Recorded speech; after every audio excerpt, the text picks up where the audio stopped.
you, Judy. And it is truly an honor and a pleasure to introduce our next keynote speaker, my friend and colleague, Vera Allmanritter, one of the leading visitor studies researchers in Europe. Vera heads the Institute for Research on Cultural Participation, IKTf, one of the two co-sponsors of this conference. And IKTf is an organization she founded in 2020. Before that, Vera worked for several universities and as a freelance cultural manager for many years, but also in cultural organizations such as, for example, the Jewish Museum in Berlin. She does research on cultural participation, cultural management, cultural marketing, audience research, audience development, as well as empirical research methods. Her keynote today will deal with the very provocative question, making visitor studies relevant to relevance. How should we measure success? So without further ado, Vera, take it away. Thank you very much, John. I hope that you can hear me now. Perfect, that helps. Hello, everyone. On behalf of all my colleagues at IKTf, I want to welcome you to this conference too. And I have the honor and at the same time, as John said, the difficult task to give a devil's advocate keynote here. Because in the following, I plan to discuss two questions. How does specifically visitor research currently help figuring out if a cultural institution is relevant, maybe even relevant to diverse audiences, which is actually my next slide that I can't click. Thank you. And do we researchers have functioning instruments required to deliver this information? And as I said, this is going to be a devil's advocate keynote. I'm sure you have already guessed that I'm not so sure that we have those instruments. Because this sounds so frustrating. Oh no, she's destroying my feel good. I would like to start with a fun fact that tells us some I think even quite important people think about that topic, and that they might think there is no need at all to bother with my critical questions. So what you can see on the screen now is a quote which I find very interesting in the context of measuring relevance of cultural organizations. At the end of 2021, the former German State Minister for Culture, Monika Grütters, summarized the impact of her last 8 years in office by saying, culture has gained relevance, not only for creative people and their audience, but for society as a whole. Cool. She goes on and justifies this statement by pointing out to a continuous increase in the state budget for the cultural sector, her own budget, by the way, even through the pandemic. But as you might know, although it is true that a large number of cultural organizations in Germany is publicly funded, and this might account as one marker for their relevance, it is mainly the task of federal states, and even more so the cities, to support culture. German State Minister for Culture might sound very significant also financially, but the share of her budget in the total expenditure on culture in Germany is only 15%.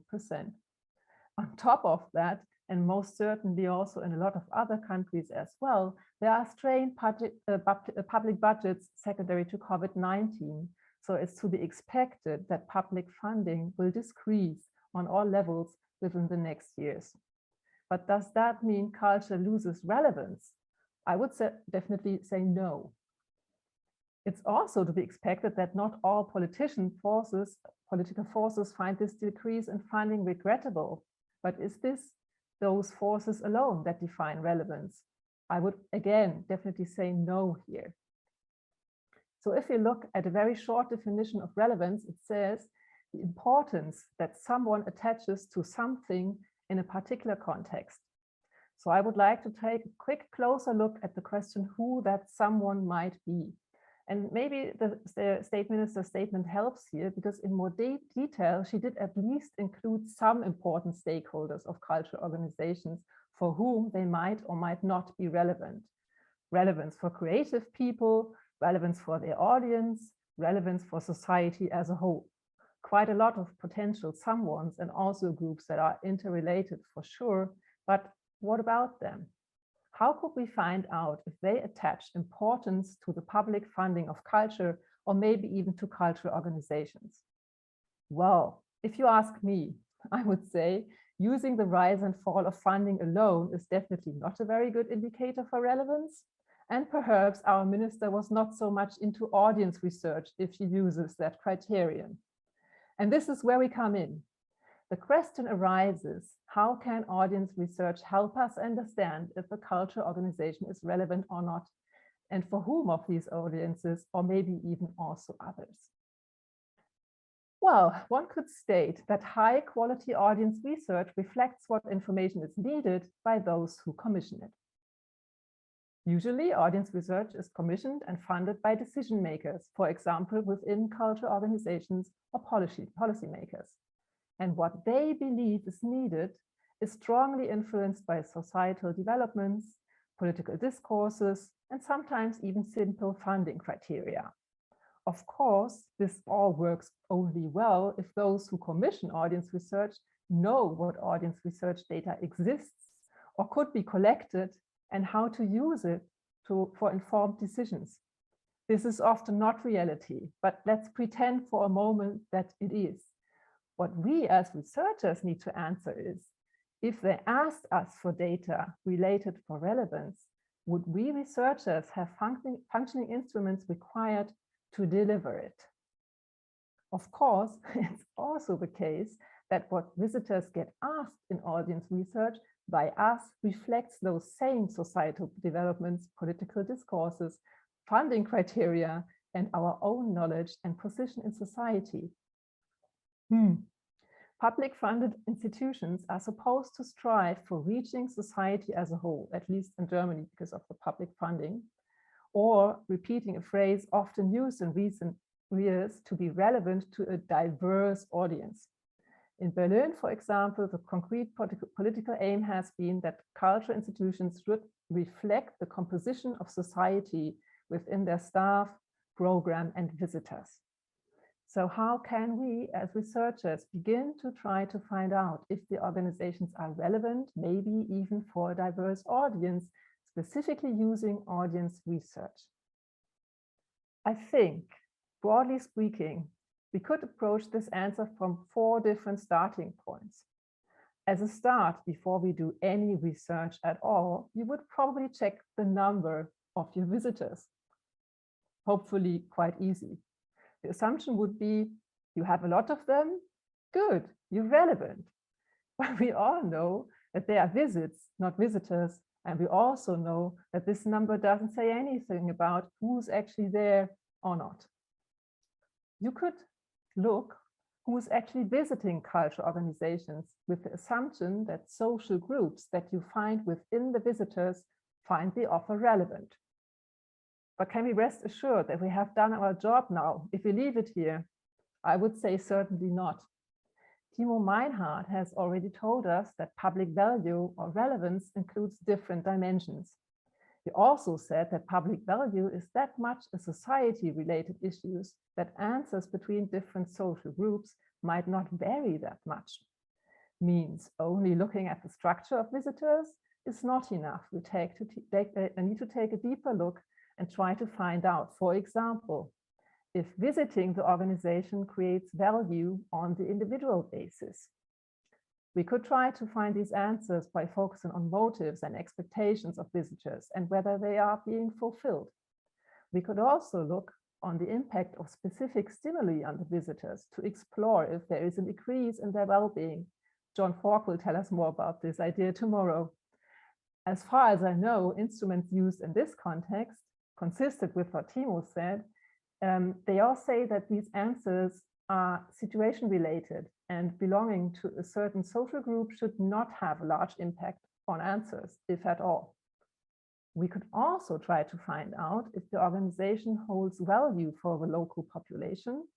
Some even say we should also find out if the organizations create economic monetary value. Although this seems to me rather outdated neoliberal approach straight out of the 90s, but still people ask for it. One way to find such answers would be a focus, for example, on attitudes, opinions of visitors or potential visitors. Doing that, we could, for example, develop a list of statements describing the different dimensions of relevance, If a relevant sample of society agreed to such statements, such as museums encourage individual creativity, or museums are a good place for leisure activities, or cultural institutions reduce social exclusion, you could declare that they offer value for the general public. It sounds easier than it is. You can always give an empirical answer here. Something like, in a statement battery of 10 statements, at least a number of XYZ has agreed to XYZ%. And then we say, yes, they say something is relevant, but that might not have to do anything with reality. And the underlying assumption here would probably also be that social groups that agree most find the offer most relevant. So coming back to my two original questions, how does specifically visitor research currently help figuring out if a cultural organization is relevant for a diverse audience or not? And do we researchers have functioning instruments required to deliver this information? Looking at the state of art of visitor research, I would, in the following, like to focus on two approaches. Let's take a quick look on how those two approaches are implemented empirically and what that would imply as answers to my two questions. Your reaction might be a spontaneous piece of cake. We have been doing this for years. Everyone knows how to do that. That I want to take a deeper look here already tells you that I probably don't agree with that. So let's start with a deeper look on how we measure visitor structure. What do we specifically ask in visitor research, and how does this reflect the different dimension of social structure or diversity within the visitor structure? A very quick reminder, the dimensions of diversity can include many components, but very often they include gender, religious belief, race, ethnicity, age, education, physical and mental ability, social situation, income, or sexual orientation. Of course, etc., etc. I picked just the ones that I think are most common. Focusing on the standard social demographics, it becomes obvious that here, at least, we try to collect information about some dimensions of diversity. As part of standard social demographics, questionnaires normally include questions like biological sex, age, former educations, sometimes income. Sociology has been stating that social demographics alone don't help explaining social behavior since the 1980s. But questions about lifestyle groups or psychographics are rarely used in visitor studies, even though they could count as an indicator for the diversity criteria social situation. Oliver Tevis-Schünzel will tell us more about this approach tomorrow. Rarely used in visitor research are also questions on diversity dimensions like race or ethnicity, physical or mental ability, sexual orientation or religion. And of course, some of these questions are very personal and should only be asked if the information is really needed, and asking them in a four-year situation can be challenging, maybe not possible at all. But there seems also to be a general lack of research in how to do this work well and carefully. Are we aware that the instruments we use are very culturally sensitive? To give you a very striking example, let's stay with the dimension race or ethnicity. In German-speaking countries, we would ask for the so-called migration background, which means someone has a migration history. We would ask if he or she, or at least one parent, has had a different nationality than German. In the UK, we would probably ask for the race of the respondents and give answer options like Black, Asian, etc. Something that would be completely out of question in Germany because of our history. And in Canada, I know there's some Canadians here, so please correct me if that's wrong. We probably might want to find out if a cultural organization reaches Indigenous people, which would be something else entirely. On top of that, it seems to be that even the standard social demographic questions are not just naturally up to date in visitor studies questionnaires. Let's look at another striking example. Those commissioning the research very often want data that is comparable to data of statistical offices. Resident registration offices normally ask for biological sex. As a result, visitor research also very often tries to find out the biological sex of the visitors. But how do they ask it? Is it a question directly asking for it, like what is your sex, with the answer codes female, male? Is there an answer code for non-binary, a category recently included in resident registers in Germany? What would be the answer code for that? Do we ask people for their biological sex or what sex they identify with, which would be gender? How do we solve these issues if such a most certainly cultural sensitive question gets asked to locals, but also to tourists from all over the world? Another example, how do we ask for the level of formal education? Again, a lot of cultural organizations have visitors from all over the world, and still in visitor studies questionnaires, you mostly find categories that reflect educational qualifications of the country they are situated in. But a lot of tourists and also immigrants can't do anything with those categories. And it might be a fun fact here, but also a bit frustrating that empirical research as a whole seems not to have been able to decide if asking for the age of the respondents is better conducted by asking for years or for year of birth. So how can we say anything about the relevance of cultural organizations for different social groups or diverse audiences if we have maybe not yet developed the strong tools to describe the true diversity or lack of diversities found within our visitors? I would, as I said, suggest that we also looked at the questions of why someone visits a cultural organization as a marker for relevance. In most of the questionnaires that I have seen, and there John could correct me if he sees it different, I would find an at least rather seemingly random list of potential motives for a visit, instead of a use of a theory-based instrument like, for example, John Fawkes. John identified 7 visitor identities with different motives for a visit, which I cannot describe in depth here, but I guess a lot of you know them already. To give 3 examples: explorers with a strong general interest in the content of the cultural organization, facilitators who enable others to visit, experience seekers, often tourists who want to have made a museum. By understanding the visitors' entering identity-related motives, one can better create a fulfilling experience for them. Even if such an instrument is used, which I would say is rarely the case, it's also rarely the case that visitors get not only asked what they were expecting, but also if their visit gave them what they hoped for. So we might know now why someone is actually here, but not if what they have expected has been fulfilled.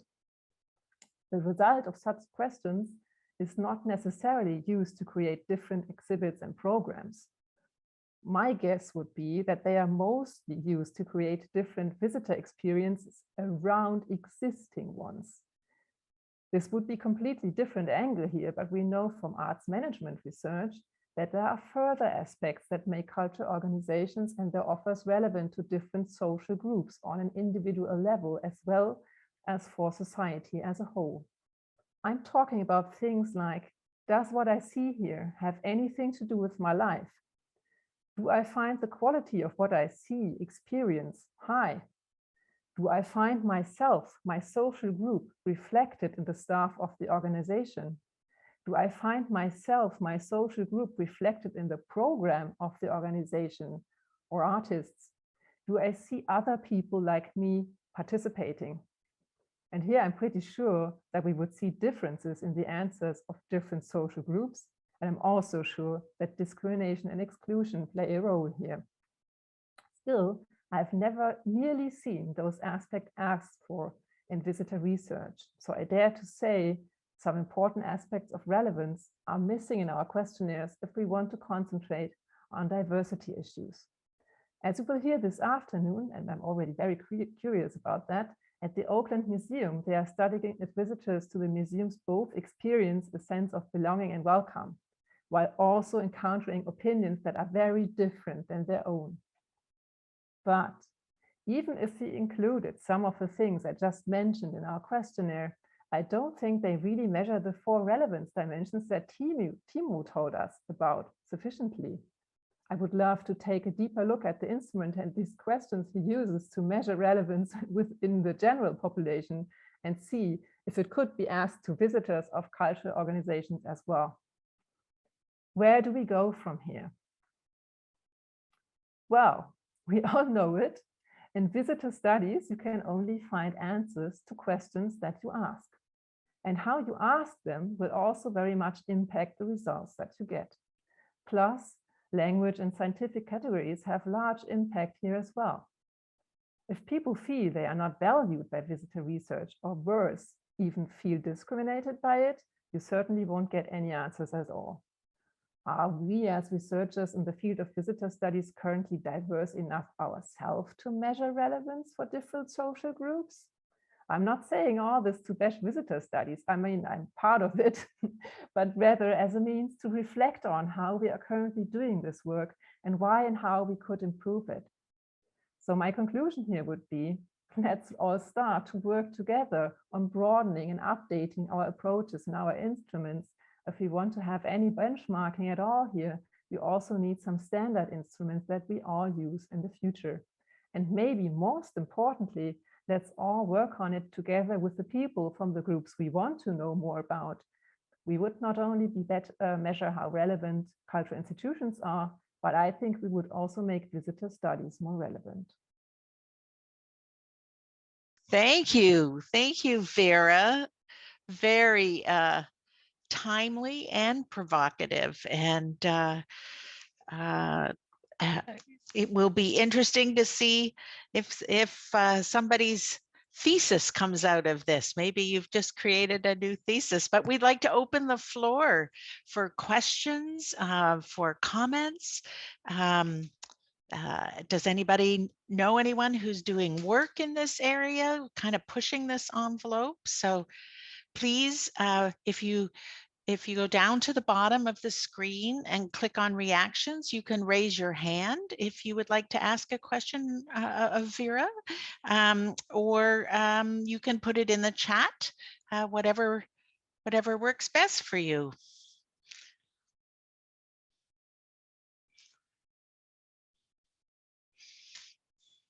Comments are also welcome, of course. The very good thing, because we are online here, is that no one is actually able to throw tomatoes at me.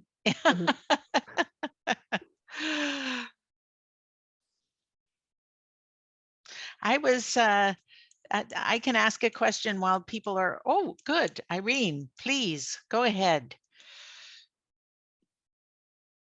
Thanks, Vera, for your presentation.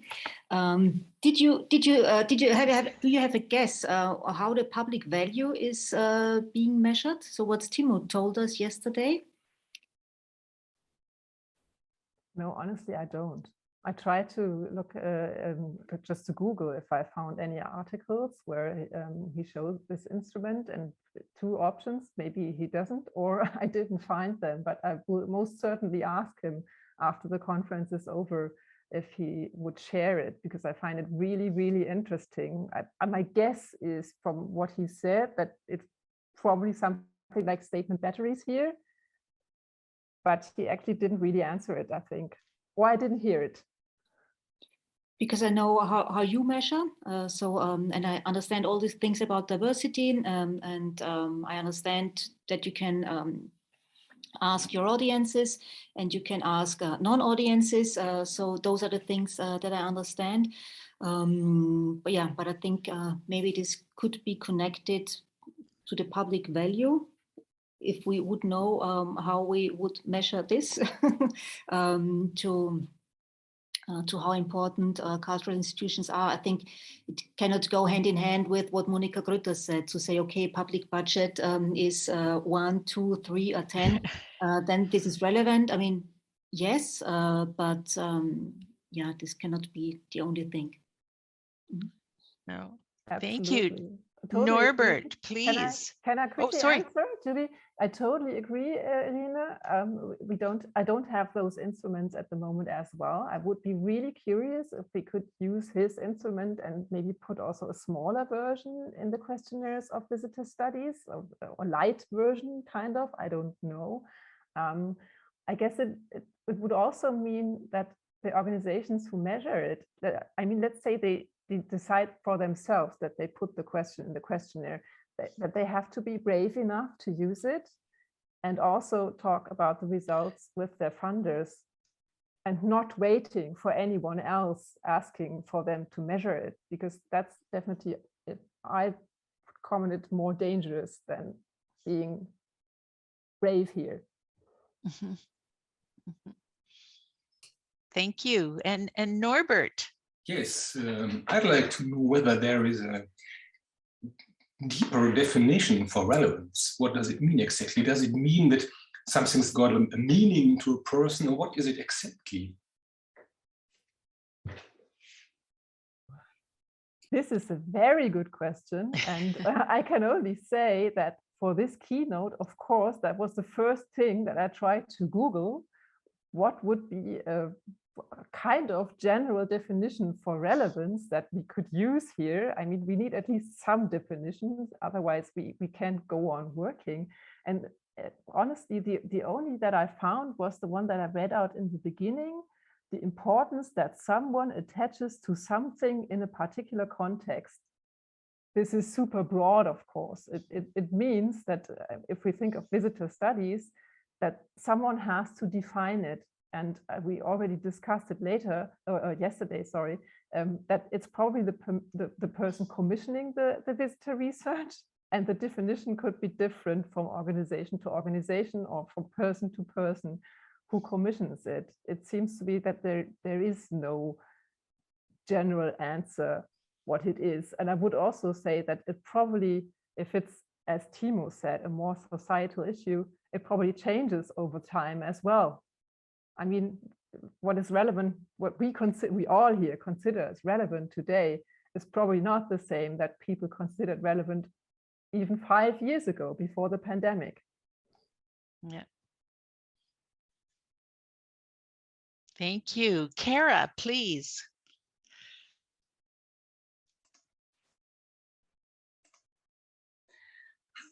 Good morning. Thank you so much for this relevant conversation and timely. This is particularly interesting and a passion of mine as well. And I'm curious, you mentioned the sense of belonging component as being a part of creating more diversity and inclusion. Can you just speak a little bit more about that? Like, speaking of definitions of relevancy, can you maybe define sense of belonging or its purpose and go a little more depth into that? Thank you so much. That could be a completely different keynote entirely. So I still try to give a very short answer. Looking at all the studies that I've seen in the wider field of visitor studies, and I mean asking visitors and also asking non-visitors, I would say that one of the main aspects, if people are interested in those offers or maybe even visit them, is if they say it does have anything to do with their life. The topic interests them, whatever they see, experience, that resonates in them. It has anything to do with what they do, what they are, or what plays a role in their social surrounding. That's why I said I think it makes absolutely sense to ask for that. Don't ask me how. It's not that easy, especially not if you ask the visitors. In the population study, it's at least a little bit easier, not easy, but a little bit easier. But what I find is that aspects like, do I really feel reflected here? Or does that really play a role in my life or in my surrounding? That's just not questions that people get asked. I mean, if you look at the questions that you normally have in questionnaires, why people don't go, mainly non-visitor research, a lot of answer codes, or the most answer codes that I've seen are something like, oh, I don't have time, I don't have money, I don't have enough, I don't know, free time, something like that. And it's, of course, it's also the most common answers that people give. And then sometimes in those studies, there's a comment saying, there are probably other reasons behind it that people don't tell us. For example, that they don't feel comfortable here, or that they have the feeling they don't belong here, or that they have the feeling they don't know the rules, how to behave there. There seems to be an expectation how to behave there, and they don't really know it, or they don't want to behave like that, or they even think people who are visiting don't want them here. It doesn't have to be the organization. It could also be people going there who kind of tell them or not tell them that that's not their place to go. And this is also not really part of studies with a large number of participants. Mostly it's just said, do find out that in qualitative interviews. But we all know, of course, qualitative interviews are cool, but we all know if we use them for those aspects, people will say, this is not representative, which means it doesn't play a role. Yeah. Thank you. And Suzanne has a question or a comment. Yes, we have to, within a year, change the way we do these surveys in our museum. And we have to do it ourselves instead of another government-run agency. And I've noticed that we ask about 1,000 visitors a year, different kinds of questions that we don't make up ourselves. And I find it difficult to figure out now how to ask the questions. No matter what, it's difficult to find out what questions, but it depends how you ask the questions. You will get different answers, of course. If we ask them face to face, the answers tend to be much more positive than if you give them something to answer in private.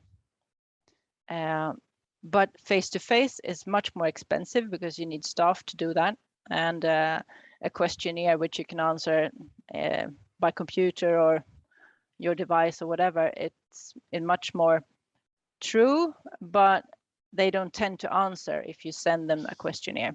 So it's have you any ideas or thoughts about that? The best way to go? It's a very good question. Thank you for it. Actually, I left that out of my keynote to not make it even more complicated, because of course, that's absolutely true. And to make it even worse, I mean, there are some questions that I already talked about that I find really not okay to ask people face to face. I mean, this is definitely not anonymous at all then. And some of them are quite sensitive questions. And it's possible that people feel offended. They don't answer, probably. Maybe they're really angry at the organization where the survey gets conducted, also not very helpful. Or they don't tell the truth here because they think it's socially more accepted to say something else. So, I mean, if you ask face to face, normally more people take part. So, and it's quite quick because you don't have to read out everything. You can just ask open questions. How did you find out about today's offering? And then people just say something and don't have to read 30 answer codes that are possible. But at the same time, it gets quite complicated when you have questions that are sensible. So what we do at the moment is kind of a compromise. We here in Berlin in our Kuhlmann system have face-to-face interviews, and for some questions the interviewers hand out the device to the respondents, asking them to answer themselves, and just give the device back when they are finished, to at least somehow create an environment that makes it anonymous. Not completely, because it's still in a foyer situation, but better than nothing. Mm-hmm. Thank you. And I think there was a comment by John. Yeah. He said it also matters when you ask. Yes. Yeah. Volker.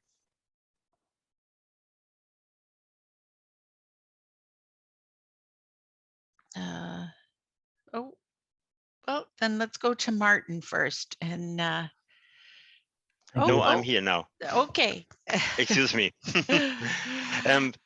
Hi, Vera. I really completely agree with your critical view of the current visitor research, but we have to see the institution, the cultural institution in the field of different kinds of relevance, for example, for the society as a whole, and the areas like for science or the political sphere, educational, economic sphere, or cultural sphere, of course. And so cultural institutions have really to behave in it. And I think we have to behave to consider it, because it's not only the visitors they are really account for. And I think what we have to see is maybe we have I don't think we have completely to forget social demographic things like elder people. We have some target groups, for example, like elder people or families, younger people. And we have also to consider the educational level or the money income, but they are not to see in the isolated view, because we have to see the interplay of these demographic things with the motives described by John Falk, or the expectations or the reception matters, or maybe also the quality of the relationship to a cultural institution. And so I think we have to see it, and maybe we have to really to consider it when we work out a concept of relevance in the audience research. Okay, thank you. I And can Martin, only sorry, nod Vera. here. I can only nod here and say yes. Martin. Well, thank you, and thank you very much for your talk, Vera. I think a good point you have, and a very important thing is that we take a look about who is commissioning these different surveys we're doing, and also kind of course, as you said, there comes money from different angles, and then we do the survey. But as I'm coming from an institution, as a museum myself, and a thing that I believe that the museum should be more aware of is how they can use it and how they can influence the survey which are being done. Because as you said, the data you have is the data you're going to use, and sometimes you kind of then you will have some discussion and not actually are discussing the thing. A thing which I also found is interesting, and I thought could be more useful to dig more into is to be more curious about your visitors, as you kind of said that there are likely that there are relevance there, but as far as I have been seeing and the research we're trying to do, we are getting surprised all the time. We're saying this should not be for you, but it is. And of course, that's also a question of, then you have to talk with people and have to do interviews with people. But sometimes it's just too simple, and maybe do fewer, more qualitative research in part of it than just taking the general thing. I don't know if you have any experience of way to do that where you actually can get more surprised. Because what I think is the problem with these commissions, they're done for a purpose, and when they fulfill the purpose, they're fine. And if there's surprises, it's actually a problem. Ooh, hard to answer. I mean, if I think of one thing at least, what could be done is that maybe those who actually conduct all the surveys have a catalog with suggestions what you could ask, instead of just doing what he or she is told to include in the questionnaire, because I'm pretty sure, even if we don't think about the topics that we just talked about, that maybe sometimes the organizations don't know what to ask, sometimes not at all, or maybe sometimes not much about current topics at the moment. And then they don't know what the question could look like. And of course, they don't have to know, because you have the people who commission it, who should have the expertise to do it. What also happens from time to time is that those who conduct the studies don't agree on a method level with what the organizations want. I stay with the question that I discussed earlier on sorry for all the Americans here, the sex questions in the questionnaires. It can happen that the one who conducts the studies, the visitor researcher, says, hey, you know, there is a third category. And I mean, I think we should ask it, because if we don't ask it, it's kind of discriminating, you know? And then sometimes the organizations say, no, you don't, because I think you can't ask the visitors, my visitors, this question with a third category, because they get really angry. I mean, then the question arises, who decides what gets asked here, and who maybe has to survive that the answer categories are surprising to them. What's better here?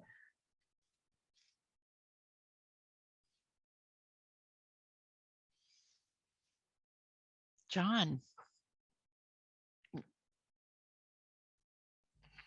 Yes, so I was just going to weigh in on this issue, and again, I am disproportionately talking from the U.S. context, but I have a sneaking suspicion that it will be generalizable to other contexts as well.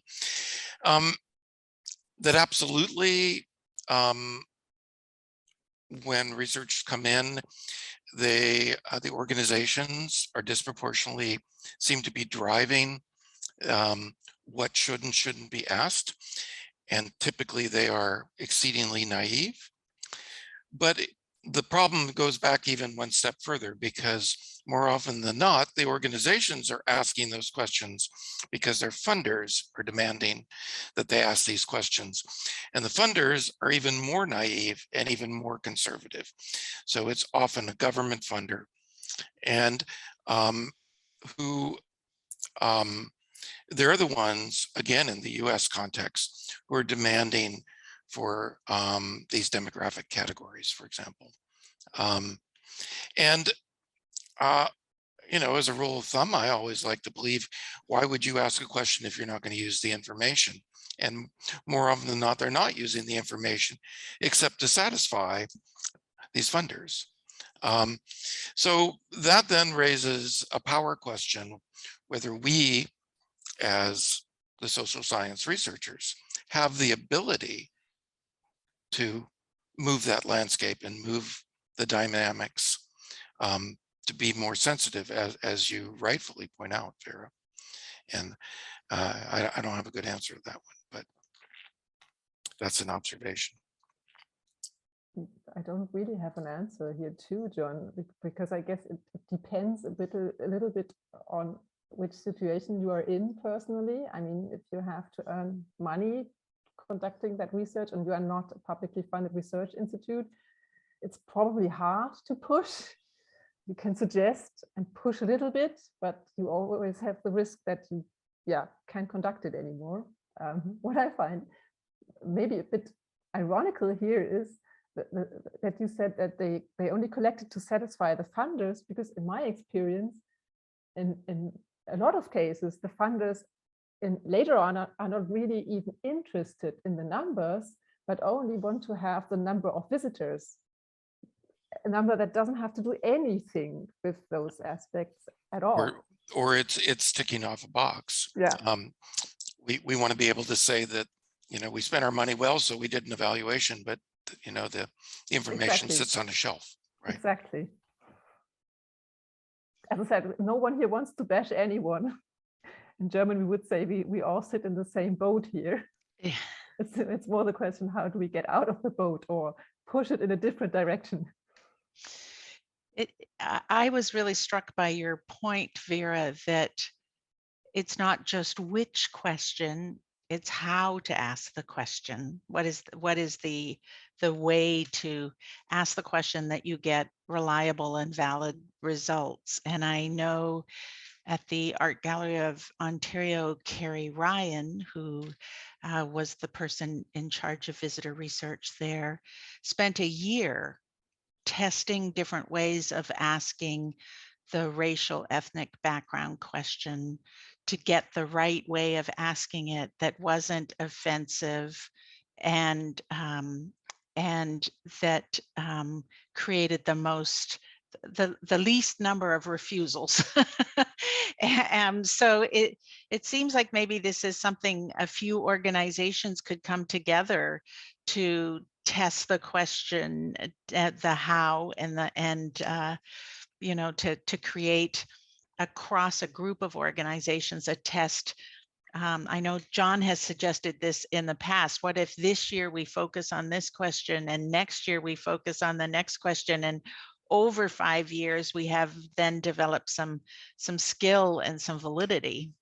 So, and even to the point, the importance of ultimately having some concurrence and similarity in the way we ask these questions, because ultimately, if not, what happens is you can't even compare other studies against each other, because if even at the simplest level, if for example, age, if everybody is defining age or family differently, then you can't compare two studies that looked at families. If both studies define a family differently, you can't compare them. And so in the interest of creating some useful compendium of research, it behooves us to come to some agreement on at least some basic measures. I totally agree to the both of you, to both large aspects here. I mean, normally people who conduct those studies don't have any money or time to do that testing at all. I mean, it is obviously the task of the research institutes, hopefully the publicly funded institutes, to do it. We also try to do it. And funny, John, we also try to, the plan is actually the same, to look at all those instruments over the next month, because we all know it takes time, and probably revise a lot of them because we think they are not okay anymore. And of course, this never stops, because it's a typical scientist principle that you do it at one time and you use it until you realize, okay, it's not okay anymore. You have to revise it again.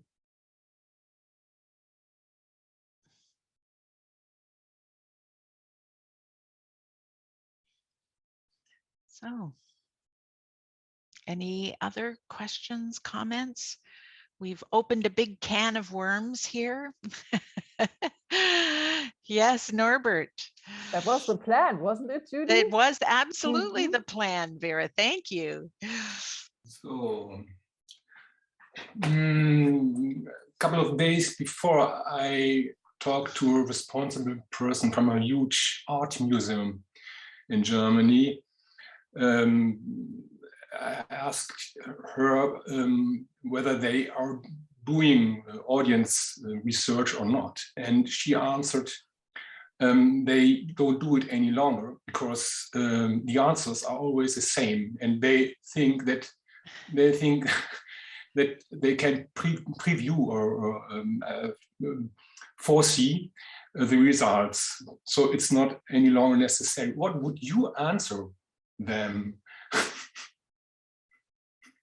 I hadn't got no idea. I hadn't got any idea to answer, and so maybe you're the scientist.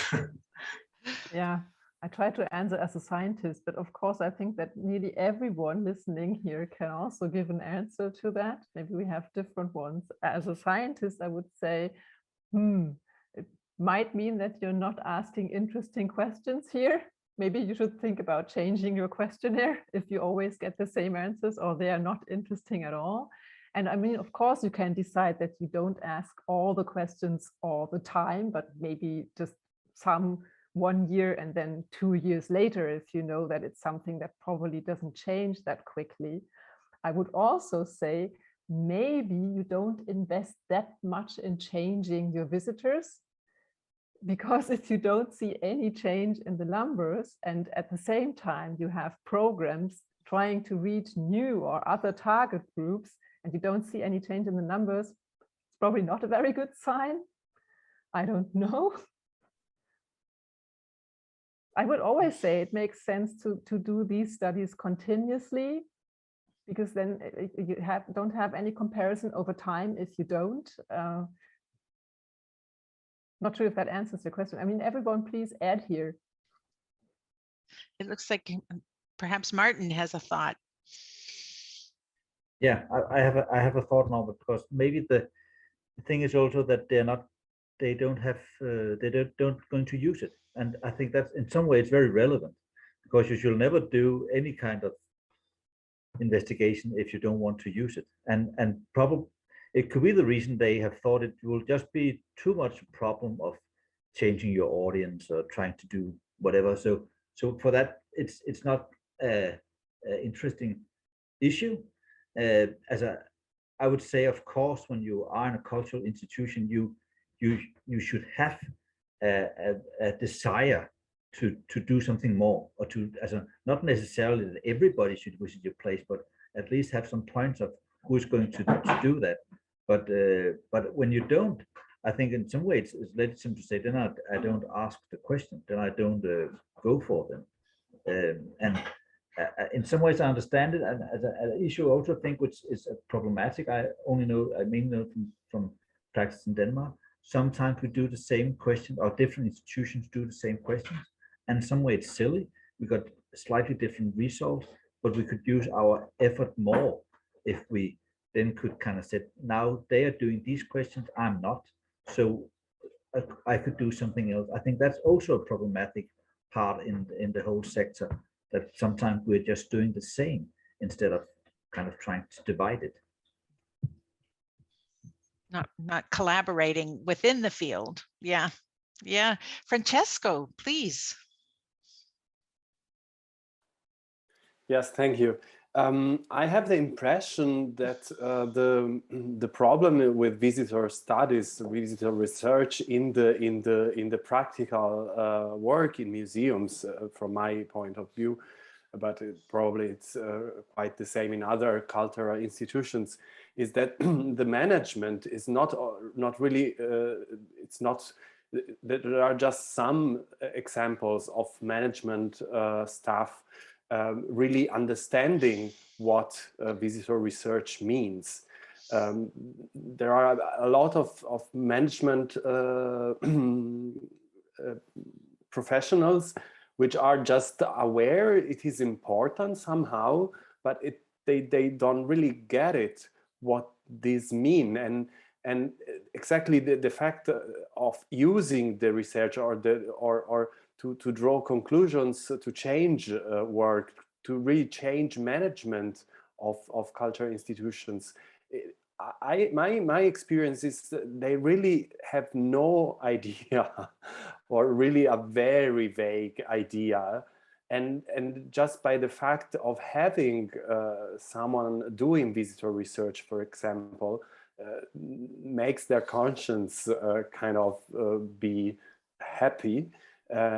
But yeah, I mean, I think we need really a change, and probably it's happening along years, like decades of years, to have management staff in the cultural institutions which are really aware of this topic in its details, not just that there is visitor research.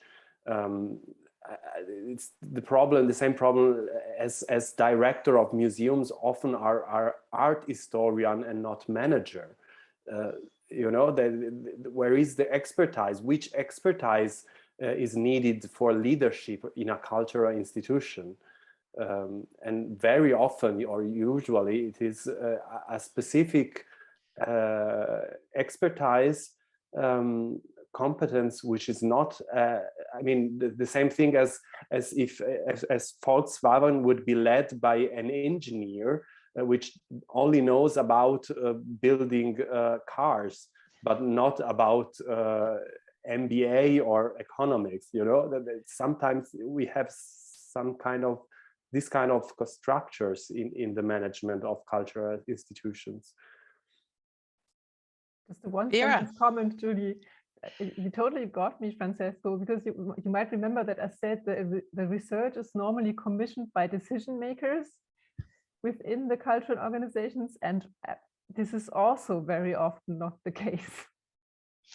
It's people who quite low in the hierarchy of the institutions who commission it, and then they have issues to communicate this to their bosses and to push them to change behavior or change the behavior of the whole institution.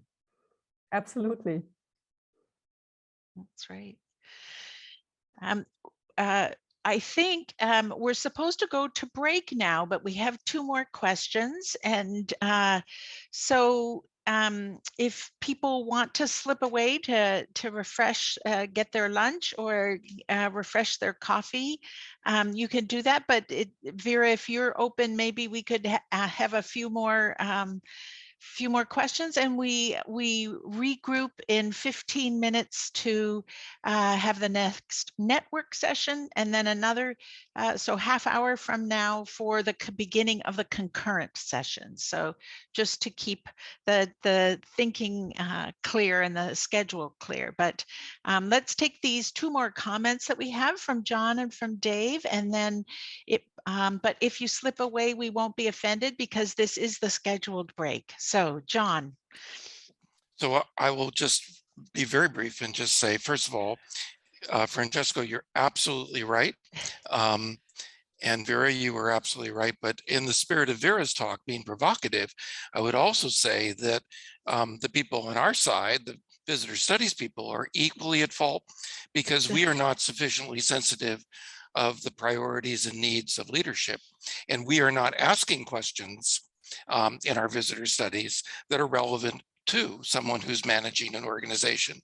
And so we equally need to think about how do we ask better questions in ways that actually are relevant to organizational management.